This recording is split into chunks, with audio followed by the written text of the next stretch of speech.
This is a Star Wars 7x7 bonus episode where we're going to take a deeper look at the trailer, the teaser, really, just released for The Mandalorian at the D23 Expo. Punch it!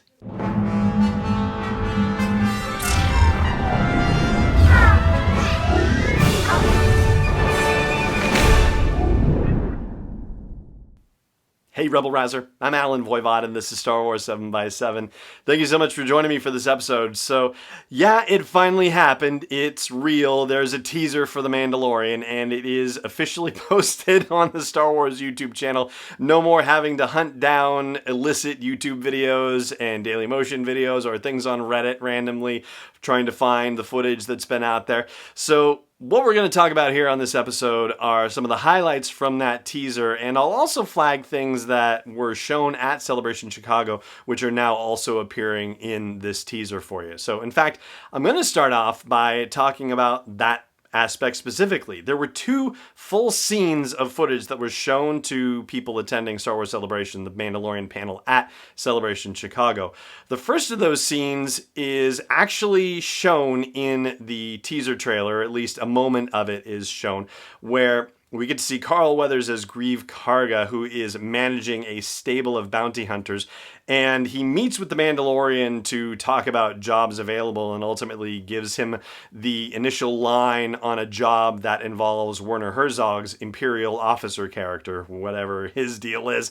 That's a whole other situation. So in the teaser, we see the Mandalorian taking the information chip and getting a meaningful stare from Grieve Karga. Well, that's part of that whole scene. And later on, the next scene is the Mandalorian going to where Werner Herzog is holed up, and there are a bunch of stormtroopers guarding him. So in the teaser, when we see near the end the Mandalorian facing down a few Imperial stormtroopers and Werner Herzog talking about bounty hunting being a complicated business, oh gosh. He's so awesome. That also is part of the footage that was shown at Celebration Chicago too. As far as locations go in this teaser, my goodness, this is going to be a star-spanning series. I mean, for a start, we know that the area where the Mandalorian shows up in that cantina, and in the teaser you see him getting into a bar fight and using his whipcord to lasso a guy and pull him through a door that's about to close and probably cut the guy in half. Gruesome. But that's in sort of a snowy environment. We also get to see more of a lush, verdant environment that's reminiscent of Takodana as his Razor Crest ship is flying across the scenery. There's more of a deserty Tatooine-like place that he's walking around. There's a place where he gets off a ship and there's that giant archway, and it almost looks like Wobani-like territory. I'm pretty certain that they are going to introduce new planets to us. I mean, I don't know why they wouldn't. Certainly going to some places where the Imperials previously had a significant presence would mean that we might be visiting planets we've heard of before, but it seems like this is an opportunity to world build for them, and so they might consider doing new planets about which we know very little. And there's another bit of scenery over which the Razor Crest is flying that looks like something that might have once been a very large body of water, but has since dried up and is now just mud and cracked and pretty amazing looking too. So lots of different possibilities for places we might end up as part of this series, which is a very exciting thing. We also see footage of the Mandalorian walking around with IG-11, and it looks like the street fight that they get into where the Mandalorian is actually operating a heavy cannon while IG-11 is walking around the street turning this way and that, and his arms are rotating around with his blaster pistols shooting everything in sight. It looks like the two of them are working together on at least one job in this particular instance, and IG-11, to the best of our knowledge, may be being voiced by Taika Waititi, who was, of course, Korg in Thor Ragnarok and Avengers Endgame, and is also the director of at least one episode of The Mandalorian, was also the director of Thor Ragnarok, and will be of Thor Love and Thunder, the fourth Thor movie that's coming out eventually. We also get another look at Cara Dune, the character played by Gina Carano, and unfortunately it's not a moment that really tells us anything more about her or anything like that. There is also a Twi'lek character pictured who is winking back at somebody. Don't know who she's winking back at, but I saw that and I thought to myself, all right, live action Twi'lek, who actually looked like she could, with different colorations, resemble Hera Syndulla, which made me think, oh my gosh, is it possible we could get Hera Syndulla in The Rise of Skywalker? Just putting that out there. I know it's a bit of a tangent, but that's immediately what went through my mind. Then there's also the matter of Giancarlo Esposito, who also appears to be some sort of officer with the Empire.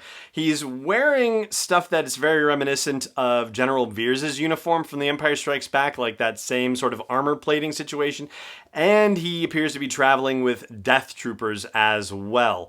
So Werner Herzog is being guarded by stormtroopers, just garden variety ones, right? I mean, if he were super important, you would think Death Troopers would be around him, but then again, maybe he's just more of an imperial dignitary, if you will, compared to whoever Giancarlo Esposito is. You would imagine that he is of a higher military rank because he is commanding the presence of Death Troopers alongside him. So there's that for you to consider as well. And then there's the music too. The music is really very trippy. I mean, it's almost very Blade Runner-like in its way. Very much Vangelis-y sort of, techno-electronic kind of feeling to it. And Ludwig Göransson is the gentleman who's scoring the series. I don't necessarily know if this is his work. I've been looking to see if it is, and I haven't seen any official confirmation of that. Occasionally with teasers and trailers, it is not actually the composer of the film or the TV series who is doing the music for the teaser or the trailer, so it's possible that it's not his work, but if it is indicative of the kind of music, the kind of scoring that we're going to have in the series, and between that and Werner Herzog himself, who just adds an incredible element of danger to the proceedings, this is really going to be a remarkable series. I think it certainly has the potential for it based on these limited looks that we've got at it so far. I'm going to take a quick break, and then one last note about the teaser. I've been seeing some comments online about this one aspect, but there's something that's getting missed, and I want to flag that for you, so stay tuned. This episode is brought to you by Constant Contact, the premier email marketing solution for small businesses and organizations. I've used their service since 2003, and over the past decade and a half, I've watched them evolve, make the product simpler, more powerful, easy to use, and do everything that they can to help train people to use the product more effectively and for it to work with other forms of marketing like social media, for example. So check out sw7x7.com/email to learn more about Constant Contact and start a free trial. Once again, that is sw7x7.com/email for a free trial. Welcome back. So at the end of the teaser, very near the end of the teaser, there is a shot where you get to see a poor victim of the Mandalorian who's been encased in carbonite, which is naturally a shocking image. Harkens back, of course, to the glory days of The Empire Strikes Back and Return of the Jedi.